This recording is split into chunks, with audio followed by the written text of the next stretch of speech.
I say that and it takes like another minute. Yeah. Where am I? I don't see me. Oh yes, I'm using pops. Tell the mom.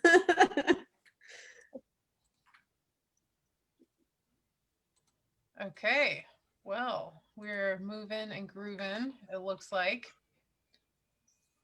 And I'm gonna mute everyone, okay? That's not me or Elaine.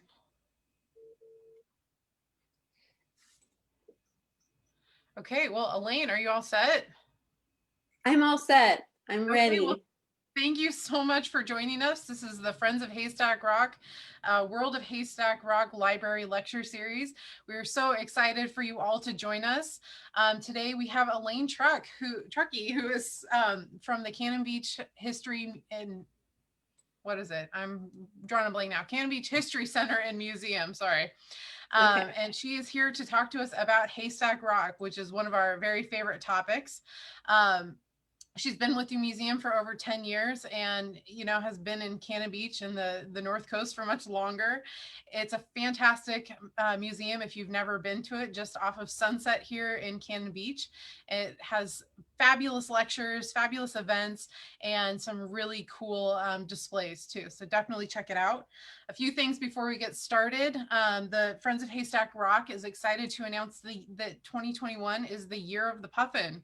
So we are so excited to share more with you as we get a little bit further. So definitely continue to check back with our social media and sign up for our newsletter if you haven't done so. And we will share more about that in the coming months.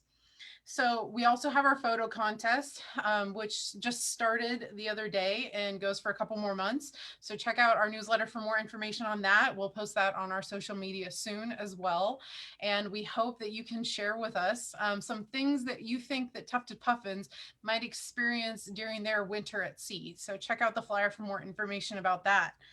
And as we're so excited to have Elaine with us, and just a heads up that she has opted to do questions at the end. So if you do have questions on Facebook Live, or if you're on the Zoom call, if you have questions there, make sure to put it in the chat. And at the end of the talk, we'll go ahead and ask Elaine those questions so we can get you your answers. So thank you so much, Elaine. Take it away. Yeah, thank you, Hannah, and thank you, Friends of Haystack Rock, for having me and asking me to do this in the Seaside Aquarium. So this is my first digital talk ever. So let's do this. We're going to be talking Haystack Rock, and I really am hoping my tech works out. So here is the Haystack Rock we all know and love of Cannon Beach. It's one of the most iconic images of Oregon. It is a basalt rock. It stands 235 feet. It's considered one of the largest monoliths in the world. Monolith meaning single stone or single rock. And it's considered freestanding, meaning that you can walk all the way around it, making it very unique in its accessibility. This is Haystack Rock in Pacific City. And I forgot to mention Haystack Rock. There are formally and informally known Haystack Rocks, about 30 in the US. And they can all trace their roots back to about 15 million years ago during a volcanic geological event. And they're the ones along the West Coast are considered sea stacks, and they're very similar. Many of them are very similar in stature and structure. So if you've got people like driving up from California, they'll see a couple different Haystack Rocks, simply because here is Morro Bay, California. The rock there looks very much like a stack of hay, because we're so creative. No, this is really important for navigation, because when you are trying to get somewhere, you're going to use a thing that's not going to disappear or go away. And a giant rock is a wonderful navigation marker. And you want to call it something that people are all going to know or be familiar with. And a lot of people are familiar with a haystack or stack of hay. And you can see the similarities in structures. These small rocks around Haystack Rock, the two rocks to the left, I think, are called the needles. needle in a haystack, but someone was very creative back in the day. So again, yeah, these all have a very similar structure and feature because they all do relate to each other.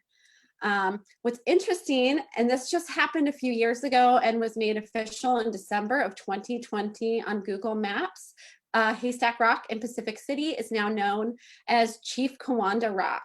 And if you go on Google Maps, you will find that it is now known as that, which I think is wonderful. It's right next to Cape Kawanda, and it just makes sense. And why would we have multiple Haystack Rocks? And it's really, I think, a nice thing that they adopted this name. And then this, of course, is Haystack Rock here in Cannon Beach. This is a wonderful photo that I really like. And we're going to start kind of talking about how we look at Haystack Rock and how that's changed over the last 100 and some years. So in early 1806, the Lewis and Clark expedition, the farthest they came was south to Necus, or here what we know now as Cannon Beach.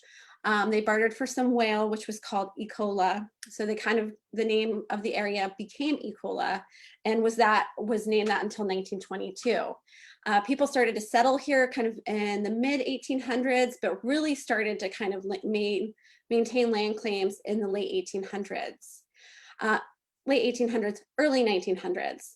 And Haystack Rock was not immune to a land claim, which is crazy to think. There was a land claim made by a man named Mulholland. He was a developer. He made a land claim on top of Haystack Rock in 1904. And according to documents, there were at least 10 plats on top of the rock, and other records indicate as many as 13. I'm not sure how many homes would have actually fit on top of the rock. My guess is he was intending on potentially blasting the top of the rock in order to construct homes at the top, in much the way that Tillamook Rock was blasted in order to construct the Tillamook Rock Lighthouse. So it becomes this thing. Luckily, his land claim was denied. We don't have houses on top of Haystack Rock. And it's something that people are talking about, though. It's this large rock, and it's kind of the talk of the town. And this gentleman is Herbert Lemon. In September of 1906, he is doing a travel writing piece in Astoria and Seaside, and he hears about this rock that is supposed to be wonderful to climb. So he makes the arduous journey to Cannon Beach, or Elk Creek, Ecola, to check out this rock. And he gets here, and he's standing on the beach, and he looks at it, and he goes, no, no. And while he's standing there, kind of thinking he's wasted his time, this old gentleman walks up to him and says, hey, you young guy, there's a cave at the back of that rock, and there's treasure from a Spanish ship back there. And of course, adventures ensue. And he was a very dramatic writer, and it sounded a lot like the storyline of Goonies. If you haven't seen Goonies, it's a pretty iconic film that was made. That part of it was filmed in the area. But I just thought it was a really funny article because he came just to see this rock. And then in 1914, we have the first death associated with an attempt at climbing the rock. It was a gentleman named C. Edison Wingard. It was August of 1914. He was fishing with his friend off of some of the rocks next to Haystack Rock. It was about 7 a.m. They were having no luck. The tide was starting to change, and they decide to head back. Edison, for some reason on his way, says, you know what, I'm going to strip down to my bathing suit and climb this rock. Why he needed to be in his bathing suit, I'm not sure. Was he free climbing, or did he try and take the trail? And I'll talk a little bit more about the trail in a bit. But he decides he's going to attempt to climb the rock. And unusually, his friend, instead of trying to dissuade him from doing this, or be around or try to get help when Edison needs it, he leaves and just goes back to his house. About 4 or 5 o'clock that evening, he realizes Edison has not returned and becomes concerned, goes back to Haystack Rock, and can find no evidence of Edison. The Coast Guard from Hammond and Tillamook are called in, and they go out with a rowboat around Haystack Rock because the tide have changed. It's still light out because it's summer. It stays light a little bit later. but they can find no evidence of him and they cannot access the rock. So it's not until the following day that they climb the rock and they realize that Edison is nowhere to be found. And it is believed that he fell into the water and was pulled out to sea. So the town is really upset. This is the first casualty, although many attempts had been made to climb the rock, none had been successful and none had resulted in a death. So the town and Edison's mother pulled together money to put a plaque at the base of the trail of Haystack Rock in memorial to Edison, and also to dissuade people from trying to make the ascent to the top of the rock, knowing it was not safe. So time goes on and people kind of still climb it, but it's not so much of an issue. But people look at it as an exercise activity, which is crazy to me. So fast forward to 1935, this gentleman we're looking at here, his name's Mr. Earl Hardy. He was a lifeguard at the natatorium. He was a seasonal summer worker. And part of his exercise routine was to try and climb Haystack Rock 3 times a week. He did not climb the trail, he tried to free climb. So he would do this in tennis shoes, short shorts, no shirt, chisel and hammer, and would make his own handhelds, which is, I don't know, basalt rock seems dangerous. He was successful 3 different times, of course. So then there was this article and this really cute photo shoot of him in his short shorts climbing Haystack Rock. He, according to him, his fastest attempt was just a little over an hour and a half to the top and back, I guess, which is mind-boggling. And so it kind of is something that people do a little bit in the 30s. Here's someone who climbed. This is an image you will not see these days, but this was someone who climbed the trail from the bottom of the rock to the top and took a picture of Cannon Beach. I believe this photo was taken in the 30s, but I can't be 100%. There's no date on it. But by all accounts, the trail started out about 2 feet wide, and then by the time you reached the top was less than a foot wide. And it went from the southeast side of the rock to the northeast side of the rock, and then you kind of had to clamber to the top. So if you weren't paying attention and didn't look back to where the trail was, you could lose track of it and become stuck. And this did happen, although it wasn't regular. It wasn't, you know, and even during the 1940s, Oregon was very affected by World War II. So there wasn't a lot of things going on with that. The lifeguard crew was established in 1948, and they were really active with ocean rescues, particularly dory fishermen who maybe got stuck out because of the changing tides, or swimmers, because people actually swam in the Pacific Ocean back then. And then we kind of go through the 1950s, not a lot's going on, and then the 1960s hit. And the 1960s are big, big, big, big for Cannon Beach and for Oregon. In 1964, a tsunami impacts our little town of Cannon Beach. It takes out our bridge and some of the town and does cause some damage, but also damages in that it makes people afraid to come to the town. So the town comes together and they're like, what can we do to bring people back? This starts sandcastle. This starts some other kind of wild ideas. One of them, a headless horseman riding a black horse through town with a paper mache head, which we have at the museum. And then another one, a really crazy, wacky one, was to run electrical down to Haystack Rock, hook floodlights up to it, and turn them on. They did this for only one night. And the reason they did this for only one night was it terrified the birds. The birds took flight and landed in town, not only making a mess in the way that birds can make a mess, but also when people would leave their homes and look outside, it was a scene not unlike that scene in Birds when they're leaving, and spoiler alert, at the end of Birds, and they're leaving the house and it's like really quiet and the birds are everywhere. But it did make the town realize how many birds were at Haystack Rock. And that kind of got them thinking, oh, it's not just this rock, like birds live there and creatures live there. And it kind of starts this conversation. 1967 is the beach bill that goes through protecting Oregon's beaches for public access. So it's a lot of stuff going on. So they pull up all the electrical and they're having to rescue people from the top of the rock fairly often. And this is causing nesting chicks to be thrown from their nests and die. And then they're also finding, according to the article that you're looking at here, about 100 deceased birds a day on the beach. And that's not just because of these rescues from the top of Haystack Rock, but also because of oil slicks on the water from ships and boats and things. So this idea of let's try to count the birds, let's try to talk about conserving them, let's try to talk about protecting them, starts to happen. And there's also, you know, the Coast Guards and the rescues, and that has become a hazard in of itself. And I'm going to try to share something with all of you, and I hope that you can see it, to talk about the dangers of the birds. This is a scene, you've probably all seen it, from Indiana Jones, The Last Crusade, starring Sean Connery and Harrison Ford.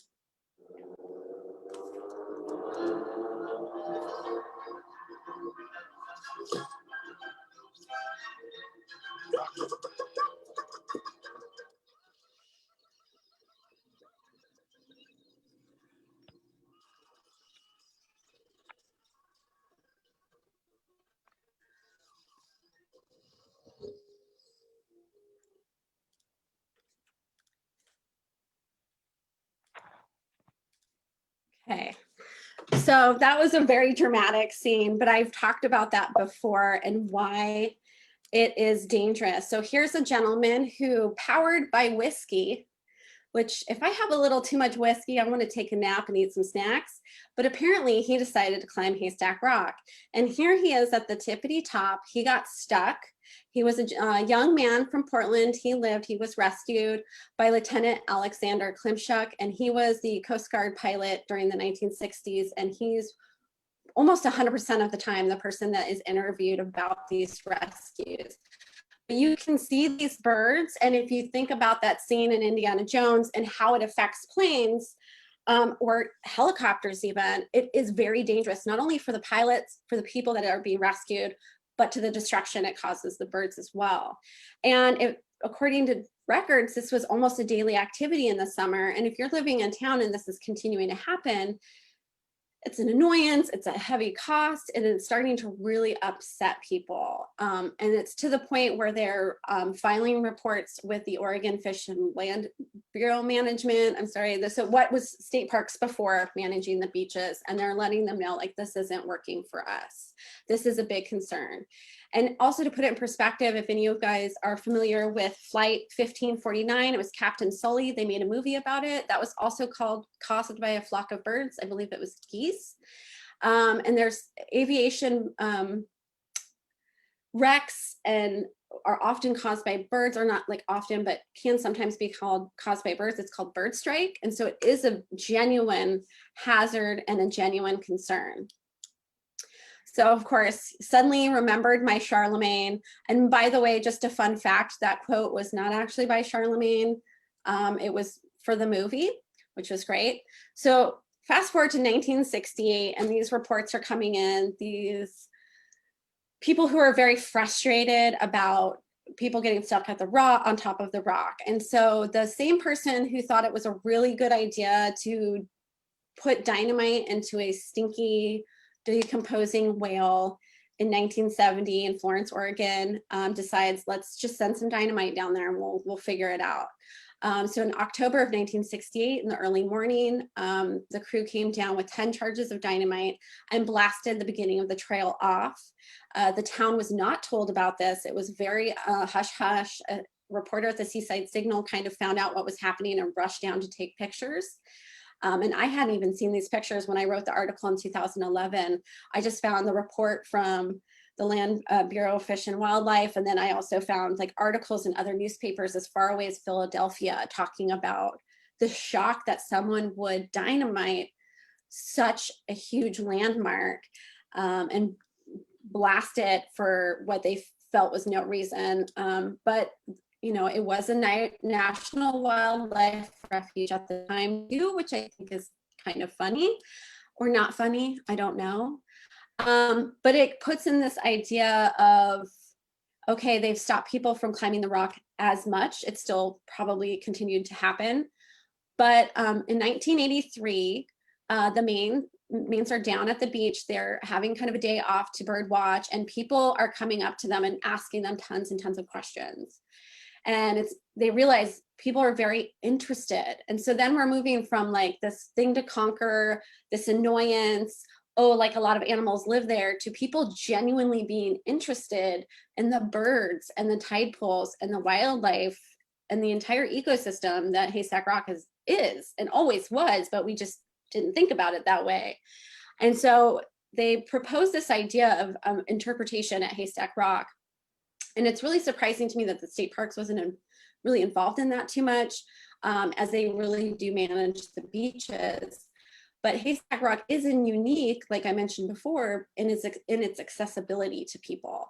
So having interpretation makes a lot of sense. So the Haystack Rock Awareness Program, or HRAP, are still down at the beach, still providing interpretation to people. And a few years ago, in the summer alone, they talked about 20,000 people. And when I spoke to them a few years ago, they said they still have to talk to a few people not to climb the rock, which blows my mind. So in 1985, Haystack Rock Awareness Program is established. And I did want to go back to this idea of this cave. There is a cave on the west side of Haystack Rock. This image is from the 1950s of some gentlemen who, I guess, snorkeled there to the cave and took a picture. You can see this image also in Peter Lindsay's Coming In Over the Rock. And it kind of gives you detail of what the inside of the cave looks like.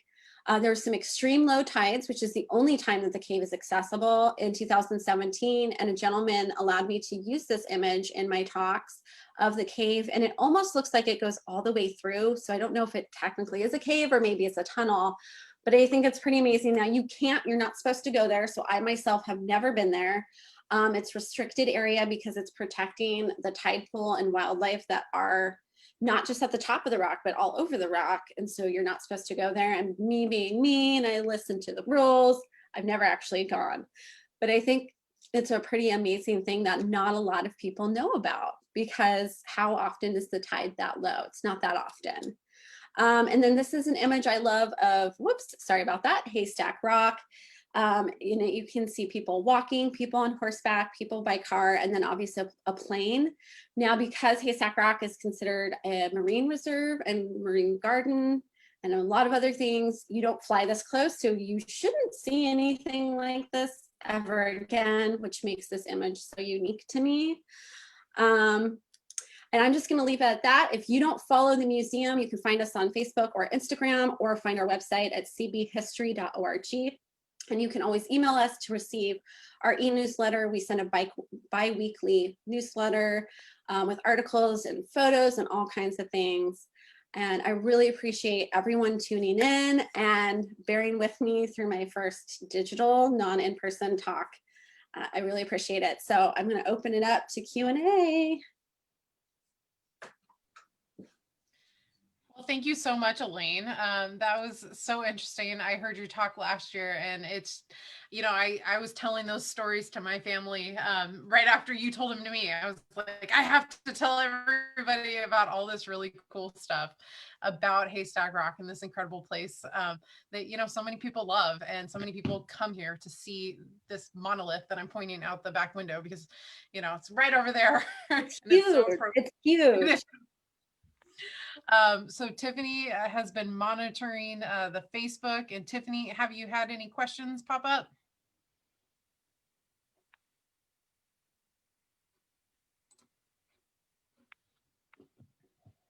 Her audio might be muted. I guess I could do this one too instead of typing. I have no questions so far. Woo! Oh wait, hold on. Good job. Who built the trail? Who built the trail? So the original Akola Toll Road, or Elk Creek Toll Road, was built by Herbert Logan using local tribal people. So it was a tribal trail that then was expanded and I say expanded because it was muddy muck. We have pictures of people with the big wagons with mud all the way up, just people up to their chest trying to dig this out. It just looks awful because it was just this trail that people were taking here, and it took a really long time. But yeah, I just read a report from some archaeologists that the original trail was a tribal trail, and the Macouse area was very important to local tribes for trade networks from the Columbia River. And they were coming from all around and then going up to the Columbia River, which is really amazing. And so Herbert Logan, he built the Elk Creek Hotel, or the Elk Creek Inn, I'm sorry if I'm blanking, in 1892. And he was the one that wanted it expanded. And he was also the first person to market Cannon Beach is this like rest, respite, recuperation, sportsman paradise in 1891, before he ever finished completion of his hotel. Like, this guy was ready. He was like, I'm going to get this road. I'm going to build this hotel.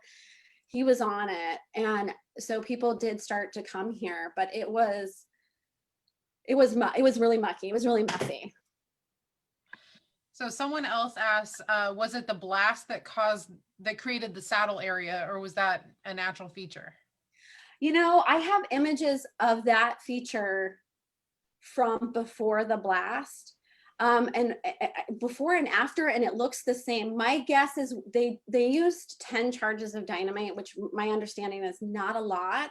And so the rocks basically they landed, they were there for a little bit, and then they washed kind of around the rock, and they're just around the rock now. And I think when they built Tillamook Rock Lighthouse and they blasted the top off, it all kind of hung out for about, I think it was like 6 months before it was all gone. So I really think a lot of that washed out. I remember I talked to Tom Horine a couple years ago. We were looking at pictures trying to figure out, where did that rock end up? And it just looked the same before as it did after. So I think that formation was there for a long time. I think it has eroded a bit based on the pictures I've looked at, like I think quite a bit actually. But I'm not a geologist.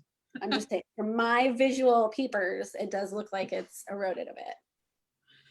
So probably our youngest person who tuned in today, Ivor, age 3, asked whether it was really windy last night at Haystack Rock.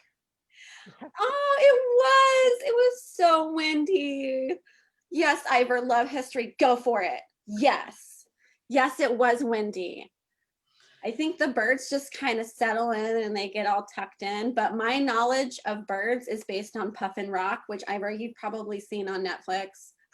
And it's Atlantic puffins. It's not Pacific puffins. It's different. It's a little different. Diana says, can you tell us more about when they dynamited the rock? Like, do you have before and after photos? I don't have before and after photos, but I have looked at those photos. In fact, for this talk, I was trying to figure out where the trail was because there has been a lot of disagreement. But I do think it went from the north or southeast side to the northeast side, because you can see like a cleft. And if you look at pictures from, there's not a lot of pictures really close in the 1930s and 40s, but there are a couple pictures that were taken by the Cannon Beach lifeguards during some of their trainings that kind of show the rock a little bit better. And then I have a few that were taken for the Haystack Rock Awareness Program, where you can kind of put across and you can see it really wasn't a ton of the rock. It was like a shelf facing of where this trail was, and then the trail was gone. So it wasn't a lot, but it, I tried like drawing in like the before, but even when you look at it with the north side, there's a lot of different rock formations, and a lot of the images, it's hard to really see. And I've shared it on social media. There's been a lot of discussion about it. It's hard to determine. But it didn't look like it changed the rock that much. And I think that's why so many people didn't know. When I wrote my article in 2011, there were people who lived here in Cannon Beach when that happened, who were, there was no way, they thought, no way did that ever happen. And I was like, I've got the records. And we didn't have images until 2 years ago, when the Seaside Signal digitized their archives, and they realized that they had them. I don't know if they were not used in articles originally. But if I find them, I will share, or if I figure out a way to show it, I will share it on our social media. So get on there, take a look. So a related question, Soren asks, have you ever visited Terrible Tilly, and is it haunted? Well, Okay, I'm a historian slash scientist. So, and what I mean by that is I don't think that ghosts are real. Often I've heard a lot of accounts, and here's what I think is happening. When it was decommissioned in 1957, the seals and sea lions and the birds were like, oh yeah, baby, that's what I'm talking about. And there are a lot of birds. And pelicans will even land there. Pelicans are really, really big. And I have had people come and they'll show me a picture and there's like someone walking on the roof. There's someone. And if you look a little close, I'm like, that someone's it's a pelican. Like it's a pelican. I don't think it's haunted. It is a columbarium, even though they didn't lose their funerary license in 2009. They can't accept new sets of remains. I think they're probably going to get it back and start doing that again. I'm not sure though. I don't know the owner and I haven't talked to her, but she is going to be doing a lot of renovations and things that I think were delayed by the pandemic.